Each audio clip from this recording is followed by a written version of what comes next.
RDC est une et indivisible. De la population et de tout le monde, c'est qu'il faut tout arrêter pour faire face à cette situation.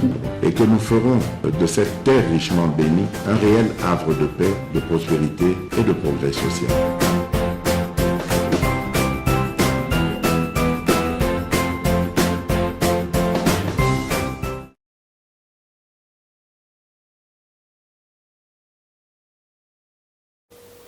Vous avez belé, vous avez des officiels, l'actualité nous oblige. Tous on les sous pas inabino pour na toye bisabino. Bande kodangani ni zali koleka na mboka na biso, bobiki mboka na biso ezali vraiment très engagé. On a fond nos vaillants militaires. Bazali kobunda na des armées étrangères, tous na Ouganda, tous na Rwanda, ba dongolumisi wana ba lever option ya kocha mboka na biso na mobulu ba décider même d'ailleurs na calcul na bango ba ça par tous les moyens pour te baboto la kabiso ba mboka soki bazwi mboka oyo baye bazwi mboka mususu.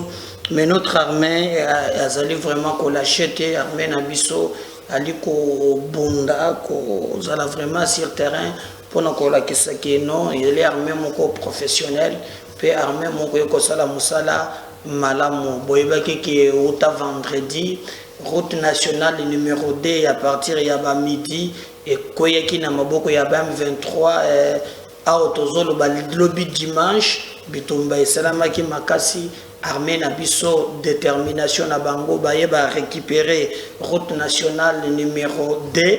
Donc na ebisaki bino na ba émission na salakeli bosuza route moko d'une importance capitale yango monte salaka ke et permettre armée ba se ravitailler na babiloko ebele laisser route wana entre les mains de ces Rwandais.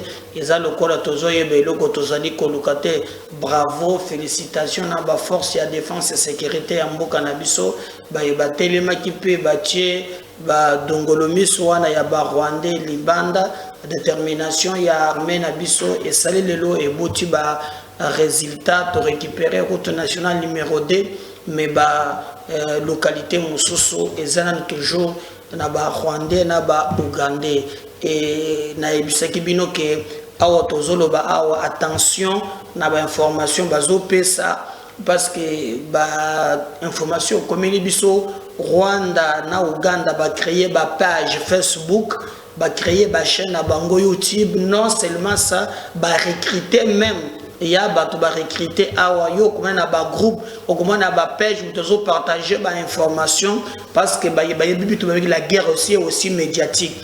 C'est une vidéo moko zo circuler ya moto moko azo mi filmer na mutuka ngana ko chango teo awa Tshisekedi toza na front minduki ezate omboka ya modèle nini oyo mboka mobimba ba M23 ba beti biso toki mimbangu masasi ezate minduki ezate mboka et j'ai vu déjà bato babandi ko partager yango alors que ça faux et archi faux. Les Rwandais ont monté pièce wana bango moko parce que l'objectif c'est d'atteindre morale. Il y a ba troupe morale, il y a ba congolais pour être ba lokalolo ba ko lemba mboka na bango. Boyebi soki afdel azwaki makasi ya kokota awa, c'est parce qu'à l'interne le peuple a boya qui déjà Mobutu batu balobi to lembi Mobutu to baye na biso Mobutu vraiment 32 ans et coquille. C'est ainsi que afdel aya profita qui a kota qui la dynamique interne est comme qui hostile à Mobutu. C'est pas le cas aujourd'hui. Alors maintenant ba Rwandais bazo travailler na aspect one tirer beaucoup d'attention à l'information bazo pesa mikolo na lobaki na bino ke ngamoko na zo coup de téléphone na yambi boyo no biso tolenge tolekisa droit de réponse na chaîne na yo ndenge ali ko attaquer mais mbongo nyonso ko luinga biso to ko futa comme ebike ba congolais bango makambo mbongo bazala kapre na bisaki bango bwana courage bo tuna Rwanda boye na mboka na biso to défendre mboka na biso et bino vous bloquez. Ba Rwandais ba yebi importance il y a guerre médiatique. Il y a que des Congolais sans foi ni loi qui pensent que bako inamboka na bango et les autres les font avec la haine de Félix. Mais Félix va passer le Congo, il faut tirer la mobimba. Hein? Makabo on dit à Félix, il va passer. Les hommes passent, les institutions restent. C'est pas un problème d'un individu, c'est un problème de survie. Donc même na somo, na moni muntu moko ya Kabila, azolo bao basenga ka Kabila pardon, mo comme ça ba luka moya ya pesa bango stratégie, ndenge moko bengana ba M23. Regardez comment bazo travailler dans la front médiatique. Kabila a accepté de négocier avec les M23. Mixage, brassage, tout mon allélo. Notre armée est en train d'être réorganisée. Et pourquoi, au moment que John Numbi, que John Numbi Azana Bunagan, société civile Moutolobi Yangongate, donc que Azana Bunagan, hein? Oh, Bandeko, avant de compter dans le détail, Sengela qui n'a pas vraiment précision, il y a Likambo. Oh, parce que j'ai compris que Bakomi ko utiliser voix moko vraiment ya mabe ko sakanate, voix moko ya ko détruire mboka na biso, mais ba poni là ya médias, réseaux sociaux, bona boye, bazo jouango pe kitoko. Les Congolais la plupart de bango bazo comprendre et loko mokoté. Mais merci quand même parce qu'il y a des Congolais conscients tels que dans Moni Yango na Goma. Alors, au Rwanda, ce qu'ils cherchent, nous avons une vidéo dans le Binabinewan. Balakisake non gouvernement, Azope Samandugite, gouvernement, Azali contre population, comme ça, peuple abosa na ba Rwandais wana. Comme ça, le peuple attend contre le gouvernement. Et en entre-temps, on va profiter de quota. C'est ça l'objectif. Mais j'ai vu les Congolais ce matin, déterminés comme un seul homme. Ça n'est pas tombé dans à ces petits sanguinaires de Kagame. Mais j'ai vu mes frères mobilisés comme un seul homme. Et ça chauffe. Mokili mobimba et yebake peuple a kolinga bato ba occupé ma belé na bisote na moni ba mususu même na ba fiche ba lebeke tozo luka appui militaire ya Russie tozo luka appui militaire ya Chine ba ya ko soutenir biso peuple a lendi hypocrisie il y a une nébuleuse communauté internationale. Bisoboye, toboyi, tolembi. Donc, ozomona ke makambo ezoleka, mais na ndenge oyo conscience ezali. C'est cet élan patriotique. Oyo moni batouana ya ba Rwandais balingaki bakase yango en faisant des vidéos, en partageant des informations pour na bakase élan patriotique. Ba opposer na moment aux population contre le gouvernement comme ça bango bakota nakati même yozo partager ba vidéo hein sans que on vérifie yango objectif na bango yango wan. Nous sommes à l'ère de la numérique et ils ont compris avec le numérique vraiment batouana va être capable de tout. Vous voyez, à l'ère actuelle le monde est devenu tellement na développement sur le plan il y a internet que le monde des vitesses. Le numérique nous permet aujourd'hui que même les Gambosalamine à 2 minutes après 3 minutes et yebani. Alors comme Batobaza un peu distrait, ils ne comprendront pas que le Rwanda est en train d'utiliser support wana médiatique pour na kosala bakunaye. Mais ça n'a pas passé dans Goma. Les Gomatraciens, jeunes, Télémi, ils ont marché contre les Rwandais, ils ont marché contre ces petits sanguinaires de Kagame, ils ont marché pour dire non, alors non, contre plan Oyo Bazoya Nango Malembe, pour te baluka ndenge ba ko occuper ma belé na biso na silence radio. J'insiste, silence radio, il y a ce qu'on appelle communauté internationale. Mutu moko te akosoli. Même dans la sous-région, au contraire, boyokaki bayaki wana na mutu moko oya oti Angola, il y a Dos Santos aye ministre moko o Angola ali côté ya Congo, sogezu Congo ezu Angola kakande babu bakabiso comme d'habitude. Comme d'habitude, Babou Bakabiso, ce que c'est Angola, et Congo, tout ça. Mais le Rwanda continue à nous agresser. Silence radio de la nébuleuse communauté internationale.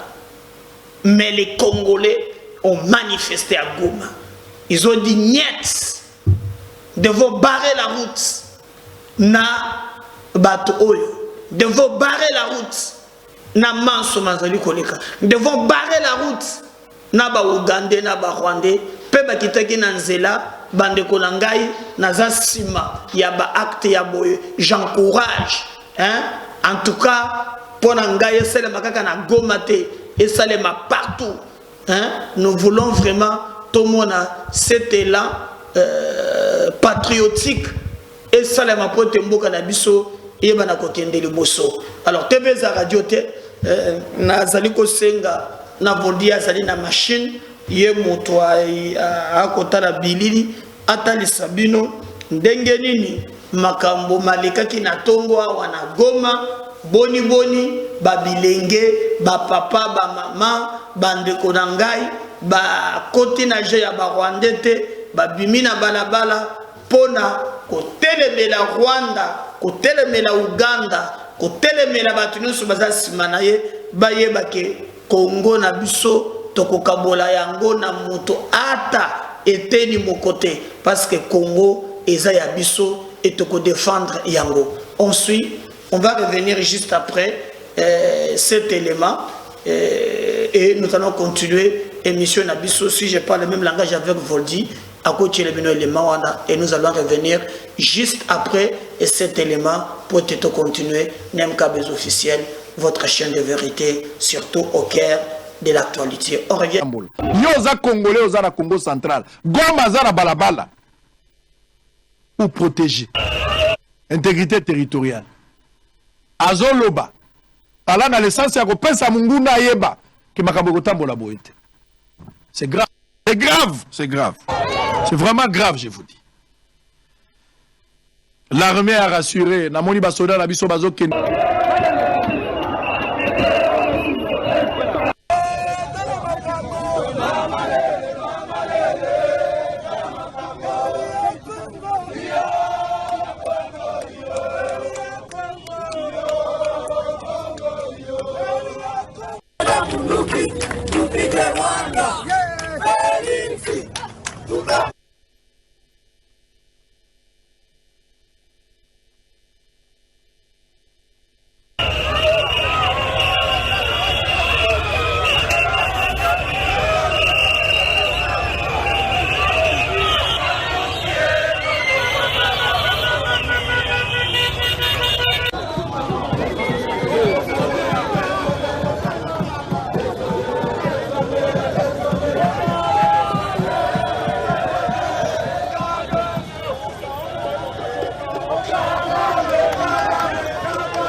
Militaire, que la jeunesse soit formée afin que nous puissions combattre aux côtés de nos FARDC.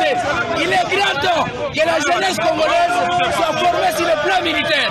Il est inacceptable qu'un petit pays moins peuplé que notre pays, un petit pays moins peuplé, un petit pays qui contient beaucoup d'inalphabètes. Le nombre de Congolais, c'est inacceptable. Nous sommes au moins 90 millions de Congolais et majoritairement jeunes. Nous voulons aider notre pays. Nous voulons prendre les armes pour aider notre pays. C'est pourquoi nous demandons que l'article 63 soit respecté. Vous déclarez la guerre officielle. Yoza Congolais, Oza na Congo central. Goma Zara Balabala. Pour protéger intégrité territoriale. Azoloba. ala na l'essence ya kopesa munguna ayeba ke makambo kotambola boye te. C'est grave. C'est grave. C'est grave. C'est vraiment grave, je vous dis. L'armée a rassuré. Namoni basoda na biso bazo ken.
Militaire, que la jeunesse soit formée afin que nous puissions combattre aux côtés de nos FARDC. Il est grand temps que la jeunesse congolaise soit formée sur le plan militaire. Il est inacceptable qu'un petit pays moins peuplé que notre pays, un petit pays moins peuplé, un petit pays qui contient beaucoup d'inalphabètes, le nombre de Congolais, c'est inacceptable. Nous sommes au moins 90 millions de Congolais et majoritairement jeunes. Nous voulons aider notre pays. Nous voulons prendre les armes pour aider notre pays. C'est pourquoi nous demandons que l'article 63 soit respecté.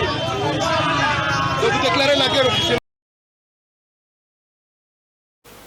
Voilà, je crois que wana bolandi bandeko na biso batamboli lelo na Goma pour kolakisa vraiment soutien na bango total na ba force ya défense ya République démocratique du Congo baye oyo bazali ko tambola pona ko défendre mboka na biso sans complaisance ni faux fuyant parce que Congo eza mboka na biso moto moko te akoki kotelema po te abotola biso mboka et que biso totala kaka boy. Non, armée na biso baza déterminé pour na ko défendre mboka na biso et na lobby mouvement oyo et ce mouvement peut salamaki dernièrement ouais biso kongo en avant to sala qui marche to monaki kaka ministre intérieur à la muka ki awa o ndeza boye soki ba moni mutu na teni bakokanga ye boye na boye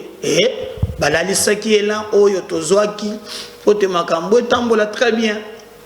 Et là on est là au lieu que tout continuer vraiment jusqu'au bout. Mais je pense que cette fois-ci nde babimi eza message na ba impérialiste wana na bato balingaka komona mboka na biso lokola et moi sous pays oyo bango bakoki ko kipete ou bien ko sala bolamu pona mboka na biso te ezali vraiment likambo ya soni ezali likambo ya mawa et nous devons vraiment nous mobiliser pour mettre fin na bêtise wana surtout travailler pour te Congo et Kende et le Bosso. Et moi je pense que je prendrai chaque jour mon temps ya ko sensibiliser bandeko bisika nyonso bozali ata ozana mwene jitu ata ozana Kisantu yeba ke Bunagane za mabele na yo et que nous n'avons pas de terre à céder par ces petits sanguinaires de Kagame, ça ne passera pas. Bando nanga to kobeta li solo boye ba lisusu ke Karega mususu yewana Vincent Karega azalaki awa donc bato balobaki akende alors ministre Nabiso il y a affaires étrangères à Kutanaki Naye. Je peux vous lire d'abord au document Oyo avant d'aller une photo pour Katisri Nanzela ya Braza na boîte. Na boîte. Alors, République démocratique du Congo, ministère des Affaires étrangères, communiqué officiel. consécutivement au communiqué de la réunion du Conseil supérieur de la défense, tenu samedi 29 octobre dernier sous la présidence de son Excellence Félix Antoine Tshisekedi Tshilombo, président de la République et commandant suprême des forces armées de la République démocratique du Congo, FARDC, en rapport avec la situation sécuritaire à l'est de notre pays. Le gouvernement a décidé de demander à M. Vincent Karega, ambassadeur extraordinaire et plénipotentiaire de la République du Rwanda en République démocratique du Congo, de quitter le territoire congolais en délai 48 heures à date de la notification de cette décision. Ainsi, le vice-premier ministre, ministre des Affaires étrangères, son Excellence Christophe Lutundula Apala Pene Apala, vient de notifier ce lundi 31 octobre 2022 à M. l'ambassadeur du Rwanda la décision susvisée et lui a demandé fermement de quitter effectivement le territoire de la République démocratique du Congo dans le délai de 48 heures, soit au plus tard ce mercredi 2 novembre 2022. Parallèlement à cette notification, le vice-premier ministre, ministre des Affaires étrangères, a retiré l'instruction donnée à son temps au nouvel ambassadeur de la République démocratique du Congo près la République du Rwanda de surseoir à la présentation de ces lettres de créance aux autorités rwandaises jusqu'à nouvel ordre et a rappelé en consultation le chargé d'affaires AI de la République démocratique du Congo à Kigali. Fait Kinshasa, le 31 octobre 2022, le ministre des Affaires étrangères, M. Christophe Lutundula Apala.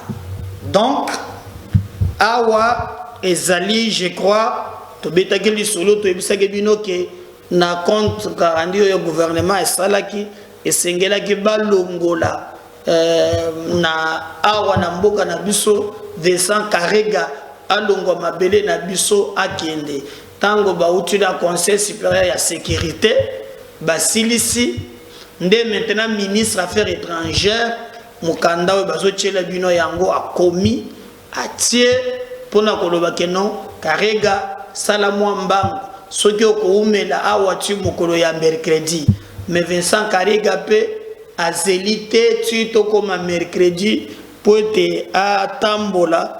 Je crois d'abord je vais vous montrer ba photo ya liboso oyo bazopesa ye mukanda na ye na je na bango ya hypocrisie oyo azalaka nango.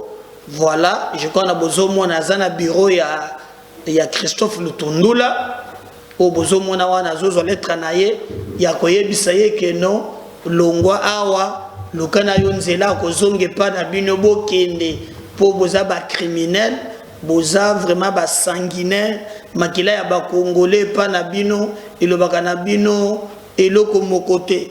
Alors tango asili batili suko pesa ye mukanda wana na bazotia photo mususu ya mibale bokomona maintenant la photo bozo mona kei na ambassade akangi photo na bato na ye o ya Rwanda yoka makambo alobi photo souvenir avec mes collègues d'ambassade avant de quitter Kinshasa. Nous sommes ensemble. Merci pour tous. Wana Vincent Karega. Je crois que tu as yango tweet naie tozu yango il a tweeté lobby photo souvenir avec mes collègues d'ambassade avant de quitter Kinshasa. Nous sommes ensemble. Merci. Biso tozana yo ensemble te toi tu avec Kagame. Tous ensemble na banane. Bobu magabande ko na biso na mwina ba mama mikolo na bana mike bazo kimaka parce que Kagame na Nabino, vous avez un plan de mettre notre pays à genoux. Ces enfants-là, qu'est-ce qu'ils ont fait? Pour ne mériter pas si vous avez imposé Bangoan. Qu'est-ce qu'ils ont fait? Maman Mikolo, qu'est-ce qu'ils ont fait pour mériter au besoin de Bangoan? Vous avez la volonté de nous mettre à genoux. Oh, on est ensemble avec qui? Kende na yo. Alungwe wana. Tango asilisi. Je vais vous montrer maintenant. Ndenge alungwe wana sikoyo. Akeko kota siko na nzela ya boatu. Oyo vraiment alungwe na ye. Koti na nzela ya boîte. Donc à côté de Brazzaville, Brazzaville, on va chercher les photos si on va trouver, on va vous montrer comment Betty à partir de Brazzaville ndako kende na Rwanda. Donc batoyo banina mission ya kocha mboka na biso à genoux, je vous dis bien à genoux, hein? Banina mission ya kocha mboka na biso à genoux. Et moi je me pose la question si en réalité tous allez que ça la makambundenge longobani. Alors comme TV et la radio te, mais ça peut aussi na pasteur moko aza rwandais a sali message oya lobi bandeko boka matamaka bukagama zo salate bochango na mutu ya ba rwandais nyonso Kagame aza pa ba rwandais pe baza a part. Alors tolanda yepe azoloba et nous allons revenir pour nous chiter avec notre émission. Un message de soutien pour l'armée congolaise FARDC par le peuple rwandais. Je m'appelle Shadrach Uizeimana, je suis pasteur. À son Excellence, Monsieur le Président de la République démocratique du Congo, Félix Antoine Tshisekedi Tshilombo, mes chers Congolais, nous, peuple rwandais, nous déplorons profondément de la cruauté vécue par le peuple congolais depuis 1996 jusqu'à aujourd'hui. Nous déplorons profondément de la mort de plus de 6 millions de Congolais due à la guerre déclenchée en RDC par le Rwanda et l'Ouganda depuis 1996. Les Congolais sont des témoins oculaires, d'irresponsables de cette tragédie. Le mapping report confirme les faits. Tout le monde, petits et grands, sait très bien que Paul Kagame est responsable du massacre perpétré contre les Congolais, sans oublier des réfugiés rwandais et burundais qui étaient en RDC. Le même individu, Paul Kagame, est également responsable du massacre qui a eu lieu au Rwanda depuis 1990 à 1994. Aujourd'hui encore, cette année 2022, l'armée rwandaise, sous la couverture de M23, ose une fois de plus envahir la RDC. C'est déplorable, inimaginable, regrettable et insupportable. À son Excellence, Monsieur le Président, mes chers Congolais, j'aimerais que vous sachiez cette vérité, la vérité suivante. Ne confondez jamais le peuple rwandais et Paul Kagame. Ce sont deux personnes différentes, de caractères différents et d'éducation différente.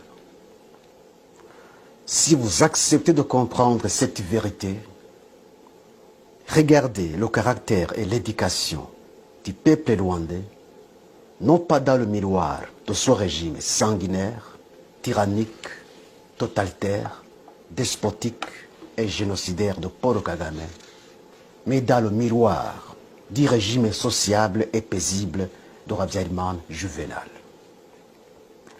À son Excellence, Monsieur le Président et mes chers Congolais, le peuple rwandais est connu par son caractère social envers ses voisins. Par contre, Paul Kagame n'a pas son caractère. Le peuple rwandais est connu par son caractère de promouvoir la paix avec ses voisins. Par contre, Paul Kagame n'a pas son caractère. Le peuple rwandais est connu par son caractère de ne pas verser du sang, même celui des animaux, car il mange de la viande seulement pendant les jours de fête. Par contre, Paul Kagame n'a pas son caractère. Son plaisir est de marcher dans le sang et de dormir dans le sang, non pas des animaux, mais de l'homme. Paul Kagame est un tyran sanguinaire. Les faits le prouvent. Le peuple rwandais est connu par son caractère d'aversion pour la guerre et tout conflit. Paul Kagame n'a pas son caractère. C'est un homme belliqueux. Mes chers Congolais, Paul Kagame est un mercenaire parmi les Rwandais. Tout ce qu'il fait, il ne le fait pas pour l'intérêt de la nation rwandaise, mais pour son propre intérêt. Les Rwandais qui sont aujourd'hui dans le pays ont été pris en otage. Ils sont dans une prison à ciel ouvert. Ils n'ont ni le droit de parler, ni le droit de penser, ni le droit de faire quoi que ce soit pour son bien-être d'aujourd'hui et de demain. Le peuple rwandais est un peuple malheureux, un peuple sans défense et sans protection, sauf Dieu seul. Ne commettez pas donc une erreur de confondre le peuple rwandais et Paul Kagame. Un homme de cœur durci qui donne au peuple rwandais une mauvaise étiquette parmi les Congolais, les Tanzaniens et toutes les nations de la terre. Ne commettez pas non plus une erreur de confondre les Tutsis et Paul Kagame. Paul Kagame est un mystérieux parmi les Rwandais. Ce qui dégage l'hypothèse selon laquelle Paul Kagame serait un démon sous la chair humaine, en considérant ses actes démoniaques, ils ont raison de le dire. Cette même hypothèse a été avancée par les Juifs sur Hitler. Si Paul Kagame est au pouvoir aujourd'hui à Kigali, il n'y est pas parce qu'il a été élu démocratiquement, mais par l'usurpation du pouvoir. Lorsque nous disons, nous, peuple rwandais, nous soutenons fortement l'armée congolaise FARDC dans cette lutte louable qu'elle est en train de mener contre l'armée rwandaise sous couverture de M23, vous devez saisir nos propos, non pas comme ironie, mais pour la vérité, rien que la vérité. Le peuple rwandais n'a pas donné à Kagame un mandat d'agresser la RDC sous la couverture de M23. Il a fait et il fait cet acte ignoble par ses propres mérites, non pas par les mérites des Rwandais. Nous, peuple rwandais, nous dénonçons et condamnons énergiquement l'invasion de l'armée rwandaise sous la couverture de M23, sous l'ordre de Paul Kagame, non pas sous l'autorisation de la nation rwandaise. Nous, peuple rwandais, nous demandons à Paul Kagame de démissionner, car ces actes de barbarie contre la RDC, depuis 1996 jusqu'à aujourd'hui, est une honte pour la nation rwandaise. Personne ne doute l'invasion de la RDC par l'armée rwandaise sous la couverture de M23. Personne, sauf les alliés de Paul Kagame pour leurs intérêts personnels. À son Excellence, Monsieur le Président et mes chers Congolais, trop c'est trop. Paul Kagame a dépassé les limites de ses actes de sabotage.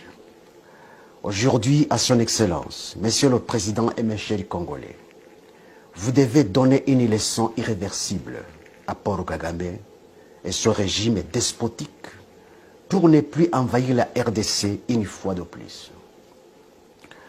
L'armée congolaise mérite un soutien total de tous les Congolais, de tous les Rwandais et du monde entier afin d'éradiquer les racines productives et du mal, non seulement pour les Congolais, mais aussi pour les pays des Grands Lacs.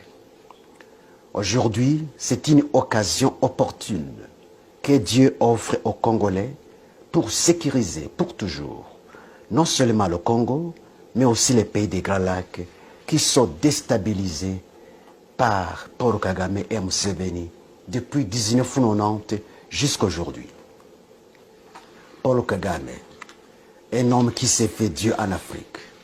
J'ai attendu ces fanatiques l'appeler l'homme fort de l'Afrique. Et c'est vrai? Pas du tout. Ce n'est pas l'homme fort de l'Afrique, mais l'homme du mal de l'Afrique. La parole de Dieu dit, je cite, « L'orgueil précède la chute ». Aujourd'hui, c'est la chute de Paul Kagame avec son régime despotique. À son Excellence, Monsieur le Président et mes chers Congolais, aujourd'hui, Dieu vous offre l'occasion, la plus belle occasion de sécuriser votre pays. C'est à vous de l'exploiter et de la profiter. Une occasion perdue ne revient pas. Il faut aller jusqu'à la source du mal et éradiquer le mal et établir le bien. Levez-vous comme un seul homme et débarrassez-vous de l'armée rwandaise sous la couverture de M23 qui est sur le sol de la RDC. La souveraineté d'un pays est inviolable. À son Excellence, Monsieur le Président, mes chers Congolais, cessez de marcher comme une tortue en défendant la souveraineté de votre pays alors que vous êtes en temps de guerre. Par contre, courez plus qu'un cheval, volez plus qu'un faucon pèlerin, car le Congo a été agressé et envahi par l'ennemi terroriste qui a rejeté des résolutions pacifiques pour un conflit non fondé. Mes chers Congolais, Dieu est avec vous, mais il est contre votre ennemi. Mes chers Congolais, gardez-vous de tomber dans le piège de votre ennemi. Gardez-vous de tout conflit d'ordre civil. Tomber dans ce piège, c'est perdre la bataille. Que l'histoire du passé des Rwandais vous apprenne tous les plans et toutes les stratégies de Paul Kagame qui consistent à faire basculer un pays dans le chaos afin de justifier son intervention et ses actes destructifs. La provocation du génocide, c'est l'arme la plus chérie de Paul Kagame. C'est ce qu'il a fait au Rwanda afin de justifier l'éternisation du pouvoir seulement et uniquement des Tutsis, en faisant considérer les Hutus comme les agents du diable. N'acceptez pas donc d'appliquer cette formule démoniaque de Paul Kagame. Si osez parler d'une vérité, ma première vérité, je vais vous donner une deuxième. À son Excellence, Monsieur le Président Félix-Antoine Tshisekedi Tshilombo, mes chers Congolais, le président Habyarimana Juvenal avait tout donné à Paul Kagame et son équipe. Toutes les exigences avancées par Paul Kagame et son équipe lors du partage du pouvoir à Arusha avaient été acceptées par le président Habyarimana Juvenal. Voilà, merci beaucoup. N'oubliez pas de partager ces liens, ni de commenter, ni de liker. Parce que si les Seigneurs ne revenaient pas, tous les gens sous. Bye.